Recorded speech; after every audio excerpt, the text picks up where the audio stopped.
오늘은 10월을 보내는 마지막 주일입니다. 예배의 자리로 나온 우리들을 주님께서 긍휼히 여겨 주시기를 바랍니다. 호산나 찬양대가 찬양을 드렸던 것처럼 주님께서 상한 마음, 또 지쳐있는 마음 어루만져 주셔서 주님만이 주실 수 있는 하늘의 평안을 우리에게 허락해 주시기를 바랍니다. 10월 마지막 주일인 오늘은 종교개혁 기념 주일입니다. 진정한 개혁이 여전히 우리 안에 필요하다라고 하는 것을 마음에 새기는 시간이 되어졌으면 좋겠습니다. 아울러 오늘이 10월 29일입니다. 꼭 1년 전 이때 많은 젊은이들이 참사를 당하는 일이 일어났습니다. 159명의 젊은이들이 목숨을 잃는 이런 일이 일어났음에도 불구하고 세상은 크게 달라지지 않았다라고 여겨집니다. 다시는 이 땅에서 이런 불행한 사고나 사건이 반복되지 않도록 다시 한번 우리가 살아가는 우리 사회, 이 나라, 이 땅을 위해서 우리는 더욱 기도해야 될 줄로 압니다. 오늘 새벽에 보신 분들이 계실지 모르겠습니다만 오늘 새벽에 나오다가 저는 계단에 서서 한참 동안 밤 새벽 하늘을 바라보았습니다. 오늘 그 부분 월식이 있었던 날인데요. 마침 제가 나오던 시간이 월식이 한창 진행 중인 시간이어서 마침 누가 사과를 한 입 베어 물은 듯 이렇게 달이 이지러져 있는 모습을 보았습니다. 참 자연이 신비하다라는 생각을 했는데요. 일식, 월식 할 때 이 식자가 좀 먹을 식자입니다. 마치 좀이 옷을 쓸듯이 이렇게 빛이 가려져서 사라지는 현상을 우리가 월식 혹은 일식이라고 부르는데요. 신은 죽었다라는 말로 이제 대표가 되는 무신론적인 경향에 대해서 나와 너라는 책을 쓴 마틴 부보는 새로운 개념을 제시했습니다. 신의 일식이라는 말이 그것인데요. 일식이라는 말은 해가, 저 하늘에 떠 있는 해가 이제 달에 가려서 이제 그 일정 부분이 사라지는 현상을 말하죠. 하나님께서 이 땅에서 일어나는 일 때문에 부재하신 것처럼 보일 때가 있지만 그것은 일식과도 같아서 하나님의 존재는 변함이 없다라고 하는 사실을 신의 일식이라는 말로 또 그 책으로 우리에게 일러주고 있습니다. 우리가 이해할 수 없는 일들로 때때로 하나님이 너무 멀리 계시다 여겨지기도 하고 보이지 않는다 여겨질 때에도 그것은 잠깐의 일식과 같은 시간으로서 하나님은 여전히 우리와 함께 하신다는 사실을 우리가 이 어려운 시절을 살면서 마음에 새길 수 있었으면 좋겠습니다. 월든이라는 책을 쓴 소로우라는 미국의 사상가이자 시인은 이런 말을 했습니다. 오 맙소사, 죽는 순간에 이르러서야 내가 한 번도 제대로 살지 못했다는 것을 깨닫게 되다니. 사실 오 맙소사라는 탄식이 저절로 나올 법한 이야기를 하고 있는데요. 내가 한 번도 제대로 살지 못했다는 것을 죽는 순간에 이르러서야 깨닫게 된다라고 하면 그것은 얼마나 아픈 깨달음일까 하는 생각을 하게 합니다. 오늘은 매우 단순한 질문 앞에서 본문을 생각하려고 하는데요. 단순한 그 생각이란 단순한 질문이란 다음과 같습니다. 내가 이 세상을 떠나고 나면 누가 나를 얼마 동안이나 기억할까 하는 질문입니다. 내가 이 세상을 살다가 이 세상을 떠나게 되면 누가 나를 얼마 동안이나 어떤 사람으로 기억을 할까? 다윗의 표현대로 하자면 모든 인간이 가는 길이 있습니다. 그가 세상을 떠나게 되었을 때 아들 솔로몬에게 마지막 말 유언을 남기는데 다윗의 말은 이렇게 시작이 됐죠. 내가 세상 모든 사람들이 가는 길로 가게 되었다. 왕이었지만 자기를 지켜줄 부하들이 많이 있지만 막강한 힘을 가지고 있지만 내가 세상 모든 사람들이 가는 길로 가게 되었다라고 말하면서 다윗은 아들 솔로몬에게 마지막 말을 남기고 있습니다. 때가 되면 떨어지는 나뭇잎처럼 또 때가 시간이 되면 지는 저녁해처럼 우리 인생에도 우리의 삶을 마치는 시간이 다가오게 되는데 내가 그 시간을 맞아서 이 땅을 떠나게 되면 누가 나를 얼마 동안이나 어떤 사람으로 기억을 할까 하는 생각을 오늘 본문 앞에서 이제 하게 됩니다. 이제는 이런 것도 찾아보기가 어려울 것 같은데요. 제가 단강에서 목회할 때 어렵지 않게 보았던 것 중에는요, 묵무덤이 있습니다. 여러분, 묵무덤이라는 말을 아십니까? 돌보는 사람이 없어서요, 잡초가 무성한, 잡초만이 아니라 여기저기 나무들이 자라는 그런 무덤을 묵무덤이라 이렇게 부릅니다. 여러분, 처음부터 묵무덤이 어디 있겠습니까? 한동안은 찾아왔을 겁니다. 그분이 돌아가신 날, 그분의 생일, 그분이 그리울 때 찾아왔겠죠. 그러나 어느 순간부터 점점 거리가 멀어져서 찾는 이가 사라집니다.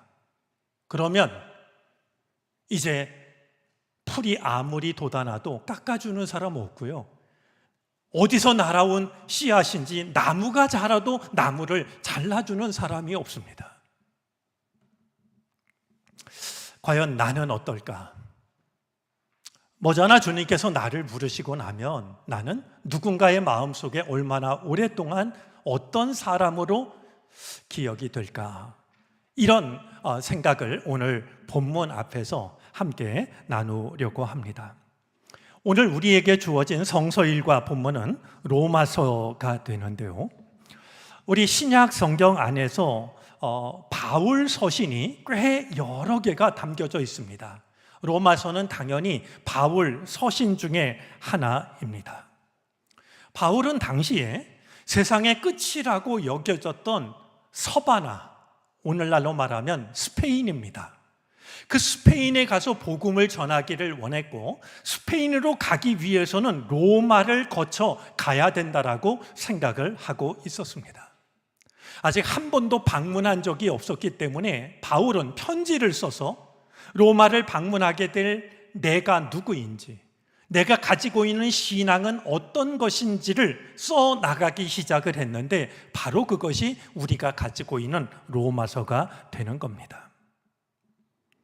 편지 형태로 기록이 되었지만 사실 이 로마서는 바울 신앙과 바울 신앙의 핵심으로 여겨질 만큼 중요한 내용들이 담겨져 있습니다. 마틴 루터는 그의 로마서 주석 서문에서 로마서를 두고서 이렇게 쓰고 있습니다. 이 서신은 신약 성경의 진정한 핵심이며 가장 순수한 복음이다. 그러므로 그리스도인은 그 내용을 낱말 하나하나에 이르기까지 외우도록 알아야 할 뿐만 아니라 영혼에 일용할 양식으로서 나날이 그것을 간직하고 살아가는 것이 귀중하며 그럴 만한 가치가 있다. 메시지 성경을 번역했던 유진 피터슨 목사님은 역시 이 로마서를 두고서 다음과 같이 말하고 있습니다. 바울은 유연하고 폭넓은 사고를 가진 지성인이었다. 그가 논리와 논증, 시와 상상력, 성경과 기도, 창조와 역사와 경험을 짜 넣어 써내려간 이 편지는 기독교 신학의 으뜸작으로 꼽히는 저술이 되었다. 로마서야말로 우리 신앙에 그리고 기독교 신학에 있어서 정말 핵심에 해당이 된다라고 이제 마틴 루터도 또한 유진 피터슨 목사님도 이제 같은 이야기를 하고 있는 것을 보게 됩니다. 우리가 이 로마서를 읽을 때 한 가지 염두에 둬야 할 것이 있습니다. 당시 로마는 세상의 중심이었습니다. 로마에는 유명하기도 하고 훌륭한 작가들이 굉장히 많았습니다. 그에 비해서 바울은 이름조차 알려지지 않은 평범한 한 무명의 시민이었습니다. 그런데 바울이 쓴 편지 한 통이요, 2000년이 지나도록 남아있고 우리는 그 말씀을 통해서 예수 그리스도를 만나고 있는 겁니다. 당시 그 유명했던 많은 사람들의 책들이 기억 속에서 사라져 갔지만 무명의 한 사람이 남긴 편지 한 통이 어떻게 우리들에게 여전히 의미 있는 글로 남아 있는 것일까? 무엇이 그것을 가능하게 하는 것일까? 우리 성경 속에 수록되어 있으니까 그냥 읽을 것이 아니라요, 무엇이 이 말씀에 여기 기록된 내용을 생명력이 있게 하는 것일까? 이런 마음을 가지고 로마서를 읽는 것이 필요합니다.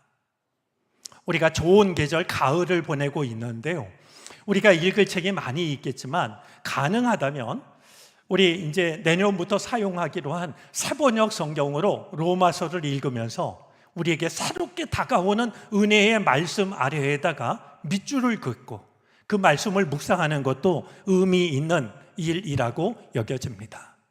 우리가 이번 로마서를 만나면서 그런 은혜를 경험하는 가을이 되어지기를 바랍니다.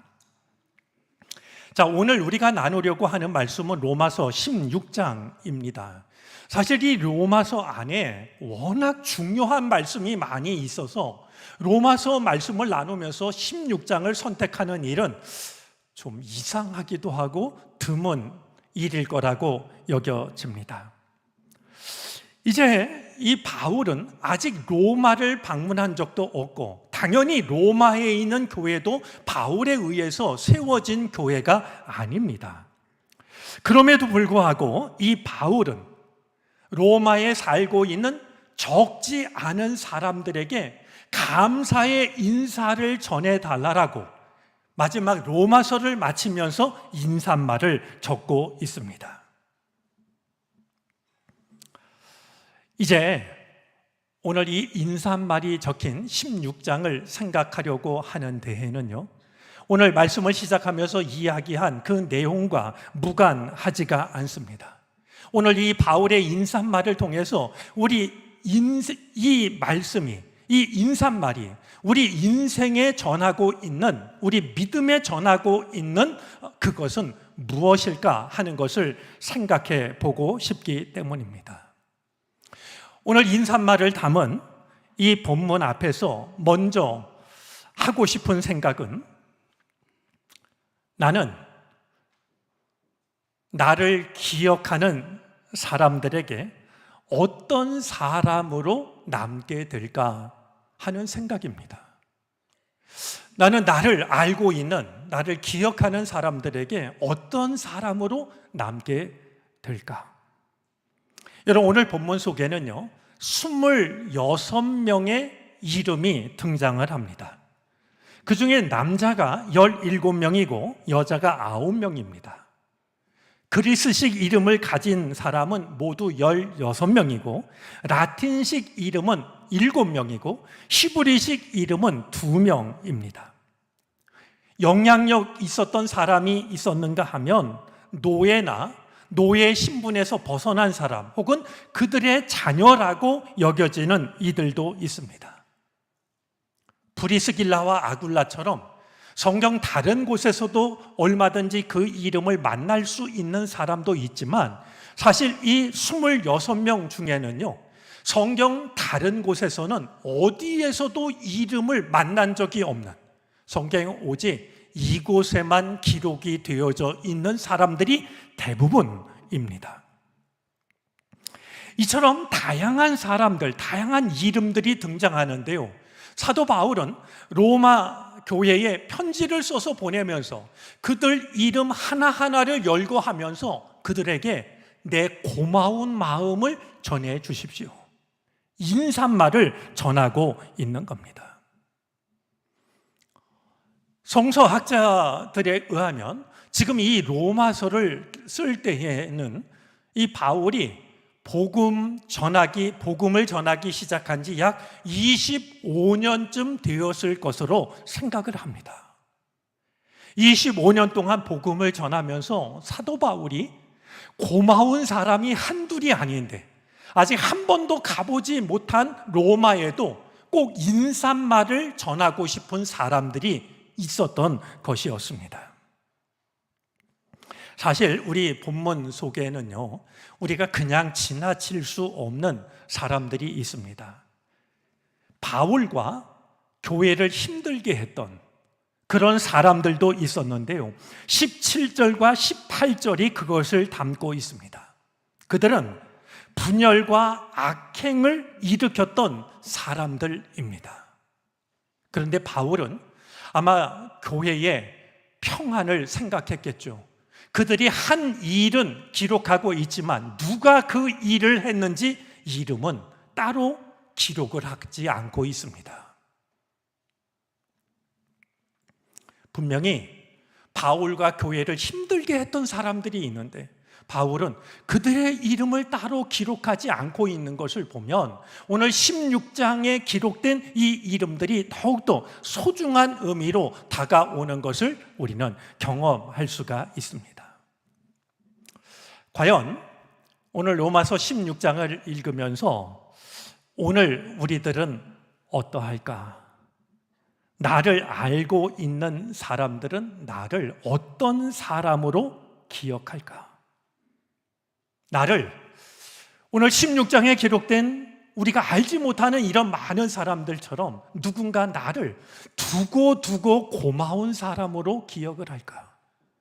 이름을 밝히지 않았지만 누군가에게 아픔과 상처를 준 사람으로 기억을 할까? 돌아보지 않을 수가 없게 됩니다.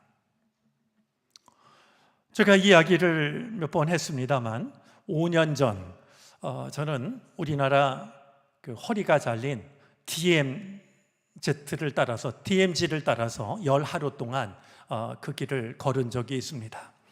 홀로 그 길을 걸으면서 무엇보다 나라와 민족을 위하여 기도했습니다. 또 한 가지 제가 드렸던 기도가 있는데요, 둘째 날부터 마치는 날까지 제가 그 길을 걸어가면서 드렸던 기도는 내가 이 세상에 태어나서 만났던 모든 사람들을 떠올리며 기도했습니다. 제 기억이 가 닿는 한 가장 어릴 때부터 시작을 해가지고요, 그 길을 걷는 그 순간까지 내가 만났던 한 사람 한 사람을 떠올리며 그들을 위하여 기도를 했습니다. 그 기도를 드리는데요, 열흘의 시간이 걸렸습니다. 제가 그 기도를 드리면서 마음속으로 깨닫게 된 게 있습니다. 여러분, 우리는요, 수를 헤아릴 수 없을 만큼 무수한 사람들과 살아가는 게 아닙니다.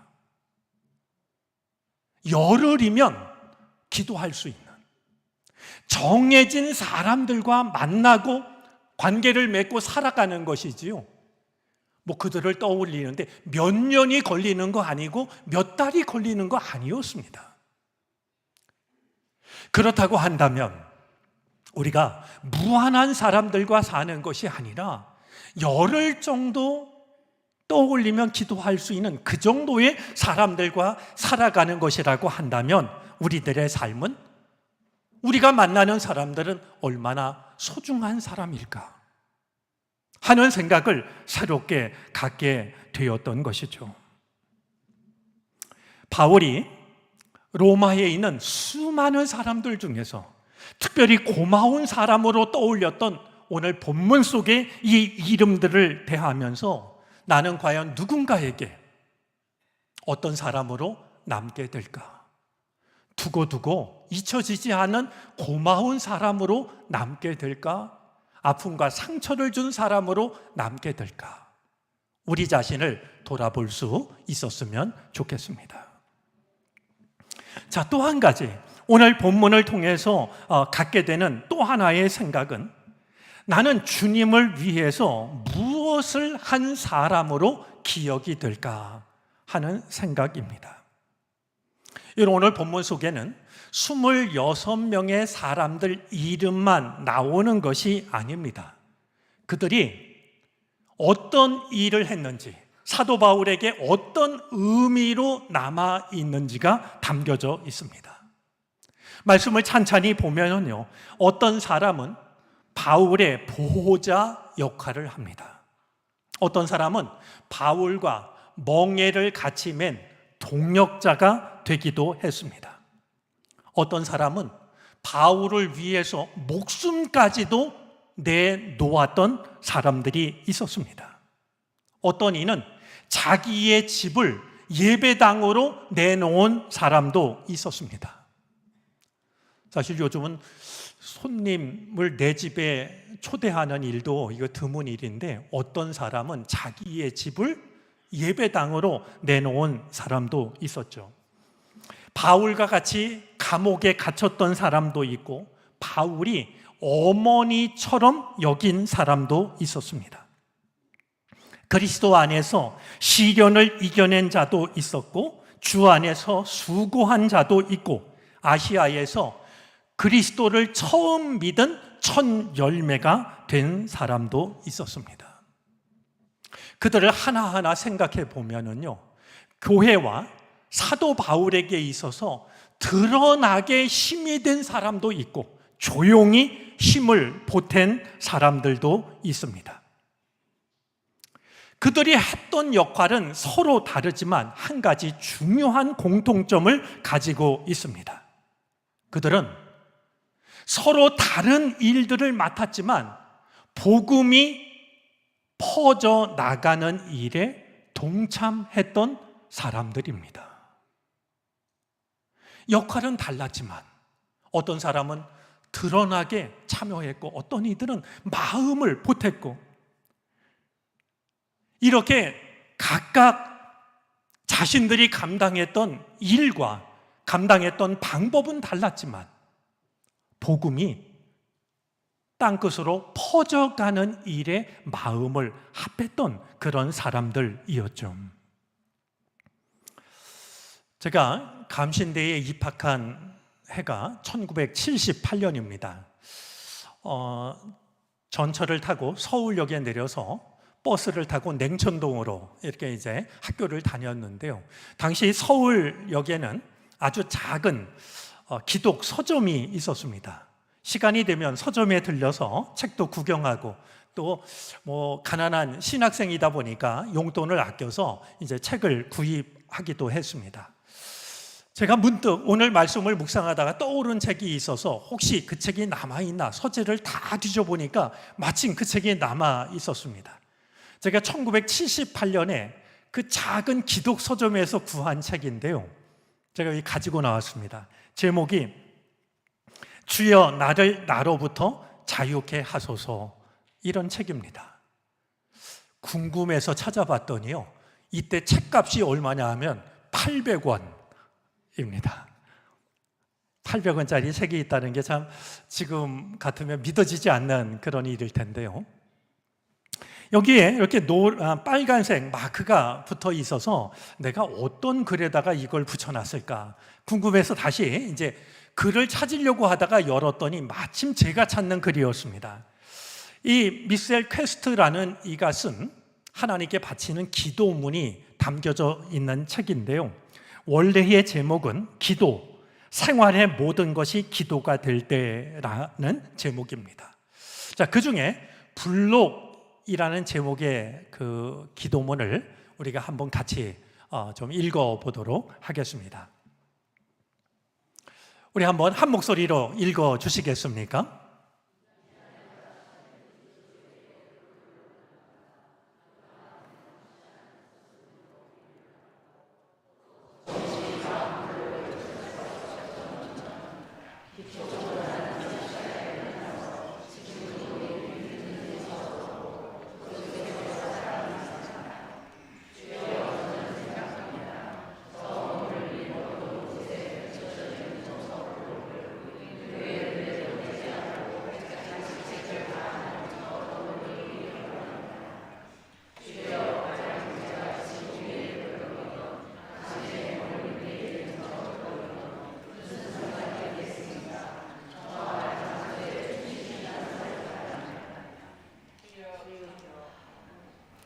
집을 짓다 보면 기초가 되는 벽돌이 있습니다. 담을 쌓아도 기초가 되는 벽돌은 있게 마련입니다. 미셸 캐스터는 이렇게 기도합니다.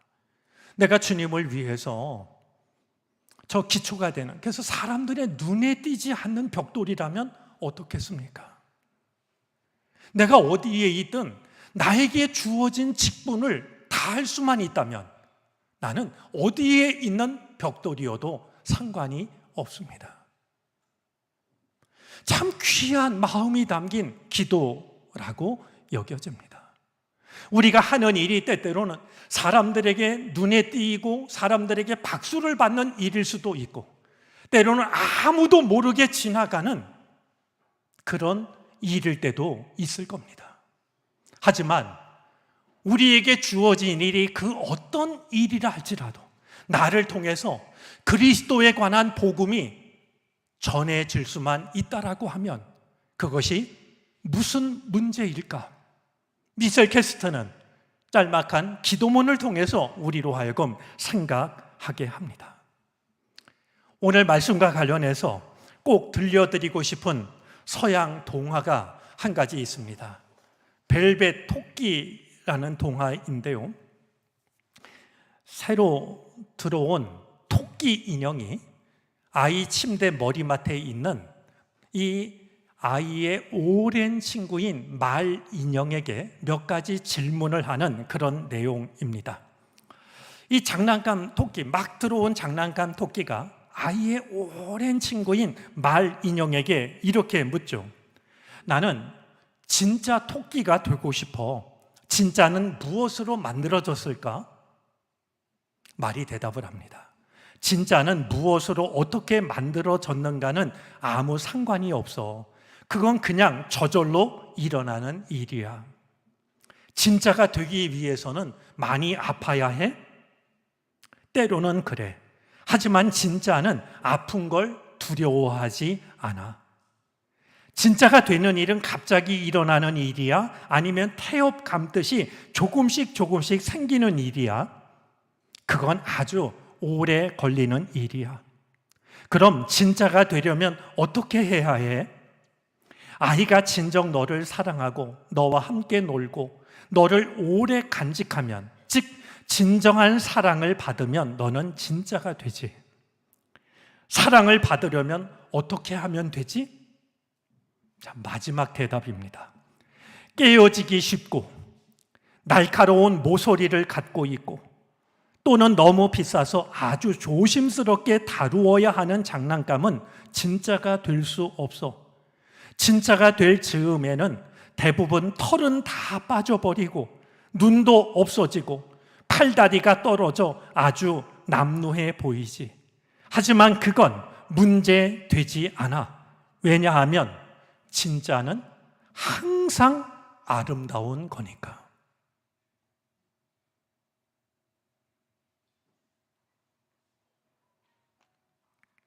진짜가 될 즈음에 그 모습이 아무리 초라해도 그건 문제가 되지 않는다고. 진짜는 언제라도 아름답기 때문에. 내게 맡겨진 일이, 역할이 무엇인지는 크게 중요하지 않습니다. 정말로 중요한 것은 따로 있는데요, 내가 진짜가 되는 겁니다. 내 마음이 진심이 되는 거고요, 나의 믿음이 살아있는 믿음이 되는 겁니다. 대번 드러나야만 하는 것이 아니라 때로는 기초가 되는 벽돌로 흙 아래 묻혀도 내가 진짜만 될 수 있다면 전혀 문제가 되지 않는 것이죠. 시간을 들이는 일일 수도 있고, 재능을 들이는 일일 수도 있고, 물질을 들이는 일일 수도 있고, 마음을 들이는 일일 수도 있습니다. 힘을 보태는 일일 수도 있고, 위로자가 되는 길일 수도 있습니다. 교회를 위한 헌신일 수도 있고, 복음을 전하는 자에게 힘이 되는 일일 수도 있습니다. 어떤 일로 동참을 하든지 가장 중요한 것은 따로 있습니다. 진짜가 되는 것. 진심으로 하는 것. 왜냐하면 진짜는 항상 아름답기 때문에. 내가 어떤 것을 가지고 주님의 나라, 복음이 전파되는 일에 참여한다 할지라도 그것이 중요한 게 아니라 내 믿음, 내 마음이 진짜가 되는 것, 그것이 중요한 것이라고 하는 것을 한동안은 우리로 하여금 생각하게 하는 것이죠. 오늘 말씀 앞에서 우리가 한 가지 다짐을 할 수 있었으면 좋겠습니다. 고마운 이름으로 남자. 나를 아는 사람들 앞에 내가 고마운 이름으로 남게 되기를, 나를 이 땅에 보내신 생명의 주인이신 주님 앞에 고마운 이름으로 남게 되기를. 오늘 로마서 마치는 16장에 기록된 이 수많은 이름들을 생각하면서 내가 누군가에게 고마운 이름으로 남게 되기를, 내가 주님 앞에 고마운 이름으로 남게 되기를, 선한 다짐을 하는 이 시간이 되기를 바라고 부디 그런 사람으로 살아갈 수 있게 되기를 주님의 이름으로 축복합니다. 기도하겠습니다. 예수 그리스도, 우리 마음속에 지워질 수 없는 이름으로 주님이 남아있듯이 우리도 누군가에게 고마운 이름으로 남게 하여 주시고 주님 앞에 고마운 이름으로 살아가게 하여 주시옵소서. 그럴 수 있도록 우리 삶을 회복시키시고 은혜를 더하여 주옵소서. 예수 그리스도의 이름으로 기도를 드립니다. 아멘.